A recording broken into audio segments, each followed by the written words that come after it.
Good morning students.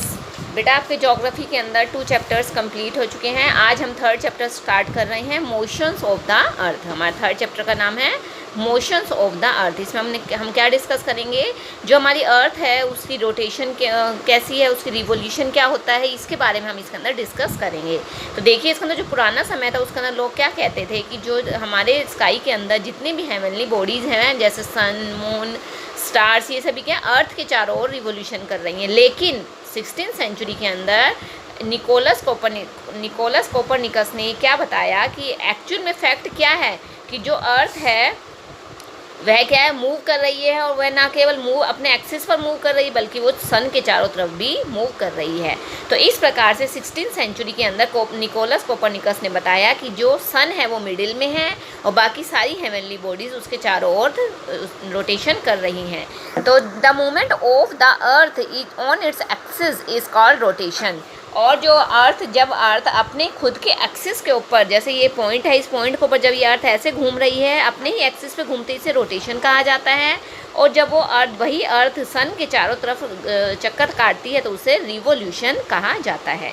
अब हम इसके बारे में अलग अलग पढ़ेंगे बेटा, रोटेशन क्या होता है और रिवोल्यूशन क्या होता है। अब देखिए रोटेशन, देखिए the earth rotates on its axis from west to east. हम सभी को पता है कि जो अर्थ है वो अपने एक्सिस पर वेस्ट से ईस्ट की साइड घूमती है।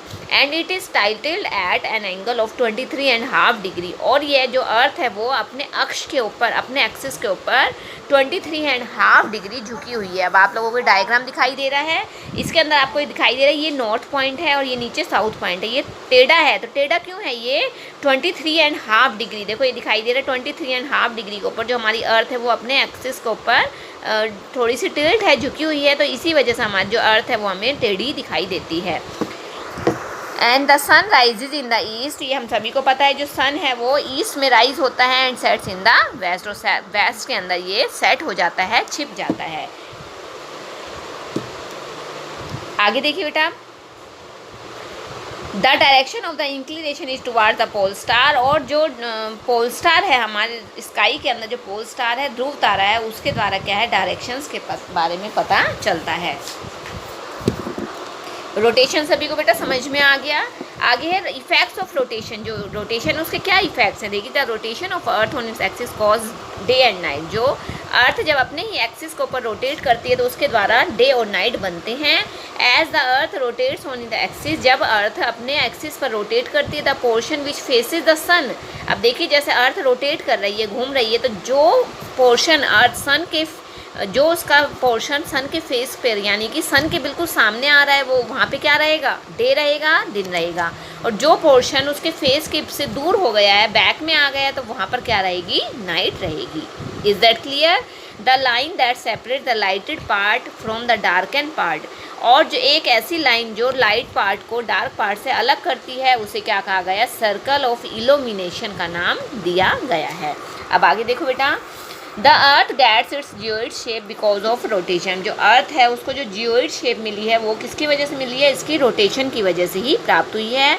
The oceanic tides are also caused due to the rotation of the earth. इसके अलावा जो ओशियंस के अंदर जो टाइड्स आते हैं, ज्वार आते हैं, वो भी किस वजह से आते हैं, अर्थ की रोटेशन की वजह से ही आते हैं। बट अगर हम आप इमेजिनेशन कीजिए, what will happen if the earth stops rotating. अगर जो अर्थ है वो रोटेट करना स्टॉप कर दे, वो एक ही जगह स्थिर हो जाए, तो आप इमेजिनेशन कीजिए कि उस समय क्या होगा। तो देखो क्या होगा उससे, तो the side of the earth facing the sun will always experience day. अब देखो जो अर्थ है वो बिल्कुल एकदम स्थिर हो गई है, स्टे हो गई है, स्टेबल हो गई है, वो घूम नहीं रही है। तो एक ऐसा पोर्शन जो सन की साइड आ रहा है, तो वो क्या होगा, हमेशा ही गर्म रहेगा, गर्म रहेगा, गर्म रहेगा, बहुत ही हॉट हो जाएगा। While the other side will always remain dark. लेकिन जो दूसरा हिस्सा है वो क्या है, वहाँ पे हमेशा अंधेरा ही रहेगा।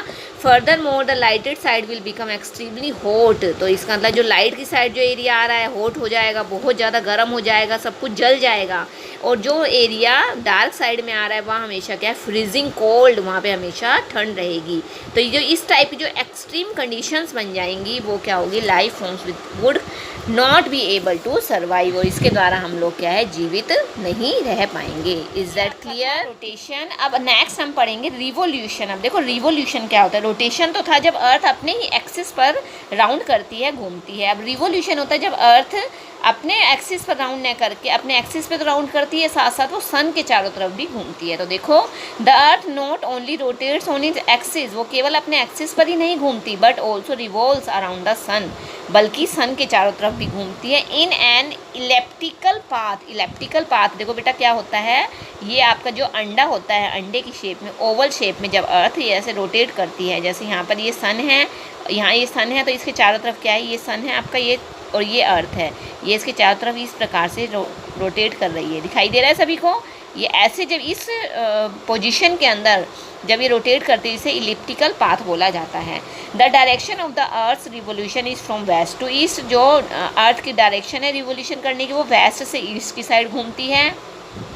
And the speed at which the earth revolve is 30 kilometre पर सेकेंड, और जो इसकी स्पीड होती है वो 1 सेकंड के अंदर वो 30 किलोमीटर रिवोल्यूशन कर जाती है। 1 सेकंड पर सेकंड के अंदर 30 किलोमीटर घूम जाती है, लेकिन हमें ये चीज़ बिल्कुल पता भी नहीं चलती है।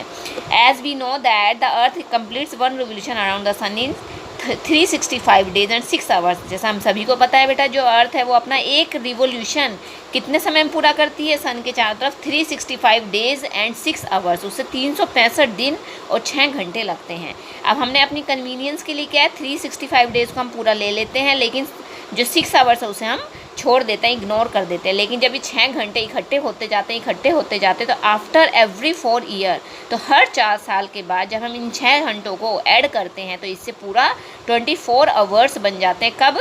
हर 4 साल के बाद। और 24 आवर मीन्स 1 डे। क्या बन गया इसका मतलब? पूरा एक दिन बन जाता है। और जब ये पूरा एक दिन बन जाता है तो ये क्या है, जब इस एक दिन को हम ऐड करते हैं तो ये कहाँ ऐड होता है? फरवरी मंथ में ऐड होता है। और उस साल के अंदर, हर चौथे साल के अंदर 365 दिन नए होकर 366 डेज हो जाते हैं। और उस साल को क्या कहा जाता है? लीप ईयर कहा जाता है। जो लीप ईयर है वो हर 4 साल के बाद आता है। अब आप सबको समझ में आया लीप ईयर क्यों होता है और कैसे आता है? ओके, आगे देखो बेटा, the path on which the earth moves is fixed. अब जो अर्थ अपने जिस पाथ के ऊपर घूमती है वो क्या फिक्स है, और इसे क्या कहा जाता है? इसे ऑर्बिट का नाम दिया गया है। And the length of earth orbit is about 965 million kilometre. और जो अर्थ के ऑर्बिट की जो लेंथ है वो कितनी है? लगभग 965 मिलियन किलोमीटर है। And earth is at minimum distance from the sun. अब देखो बेटा, जो अर्थ है वो क्या है, पूरे साल थ्रू आउट पूरे ईयर घूमती रहती है, लेकिन अब जो इसकी जो शेप है वो कैसे? इलिप्टिकल है। इलिप्टिकल शेप मैंने अभी आपको बताई थी, इस प्रकार से है इसकी शेप। अब देखो यहाँ पर सन है, यहाँ पर क्या है? अर्थ है। अब एक टाइम ऐसा आता है, देखो यहाँ पर तो क्या है, इसका गैप बहुत ज़्यादा हो गया, राउंड कर रही है, यहाँ तो गैप बहुत ज़्यादा, लेकिन जब इसके राउंड करती करती इसके पास आ गई, ये देखो आ गई ना यहाँ पर, ये बिल्कुल सन के पास, इन दोनों के बीच का जो गैप है वो बहुत कम हो जाता है। तो इसे ये कैसे होता है? देखो, the earth is at the minimum distance from the sun is called perihelion. अब जो अर्थ है उसका जो मिनिमम, जो सबसे कम डिस्टेंस होता है उसे पेरीहीलियन, जो सबसे कम जो ये वाला डिस्टेंस था इसे पेरीहीलियन कहा गया। ये कब होता है? 4 जनवरी। हर साल 4 जनवरी को जो अर्थ है और जो सन है वो सबसे पास होते हैं। And when the earth is at maximum distance, और जब अर्थ और सन का सबसे ज़्यादा, जो ये वाला डिस्टेंस जो सबसे ज़्यादा डिस्टेंस होता है वो उसे क्या कहा गया बेटा? उसे एपीहीलियन कहा गया है। और ये 4 जुलाई को, हर साल 4 जुलाई को एपीहीलियन, जब अर्थ और सन के बीच में सबसे ज़्यादा दूरी होती है। इफेक्ट्स ऑफ रिवोल्यूशन, इसके इफेक्ट्स क्या हैं? देखो, रिवोल्यूशन के variation in the length of day and night, day और नाइट के अंदर वेरिएशन, मतलब इसके अंदर चेंजमेंट आता है। एंड चेंज ऑफ सीजन्स, और जो मौसम परिवर्तन होते हैं वो भी किसकी वजह से होते हैं? रिवोल्यूशन की वजह से ही होते हैं। अब देखो बेटा, variation in the length of day and night क्या है? Revolution and inclination of the earth axis cause unequal length of days and nights. जो डेज और नाइट्स होते हैं वो अनइक्वल होते हैं, मतलब कभी दिन लंबे हो गए, कभी रात लंबी हो गई, तो ये किसकी वजह से होते हैं? रिवोल्यूशन की वजह से होते हैं। At the equator the days and night are of equal length, लेकिन इक्वेटर के ऊपर डेज और नाइट्स कैसे होती हैं? उनकी लेंथ बिल्कुल इक्वल होती है।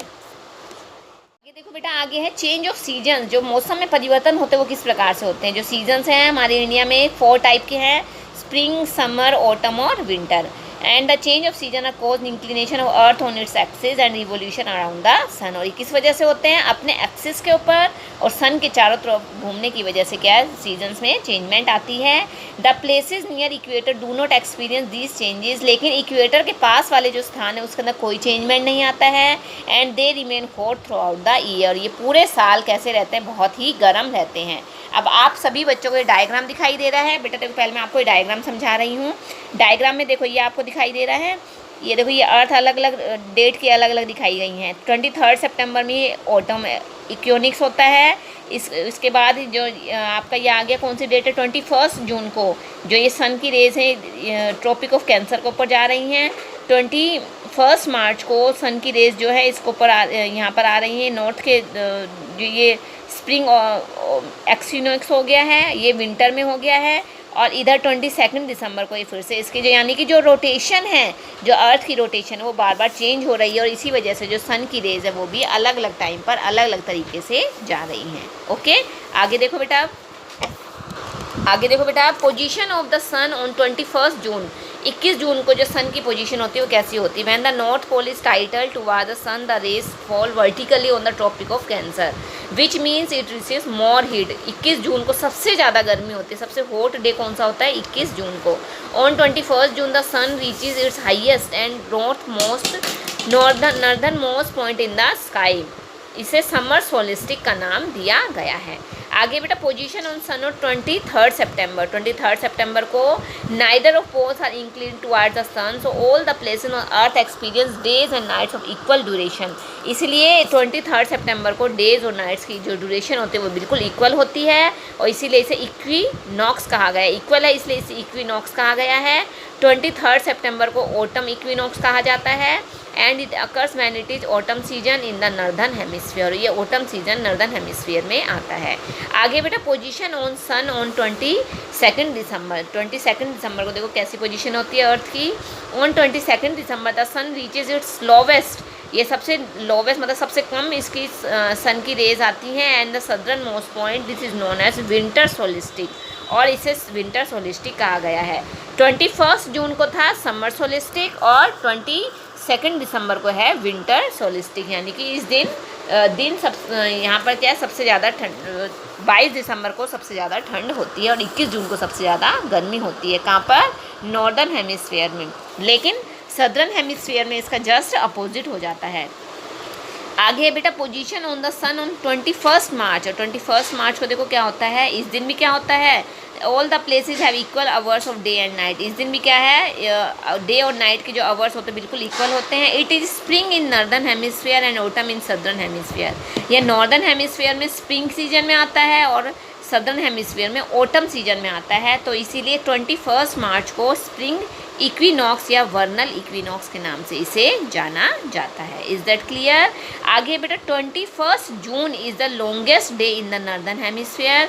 जो 21 जून है वो नॉर्दर्न हेमिस्फीयर का सबसे लंबा दिन होता है, लेकिन सेम इसी day but it is the shortest day in the southern hemisphere. लेकिन 21 जून को ही अगर ये पूछा जाता है कि नॉर्दर्न हेमिस्फीयर में सबसे लंबा दिन कौन सा है, तो 21 जून आएगा।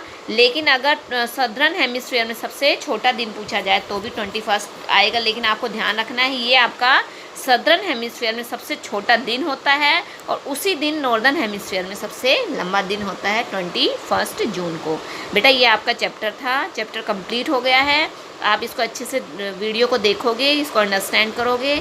अगर कुछ प्रॉब्लम आती है तो आप मेरे साथ डिस्कस करोगे। Okay, thank you.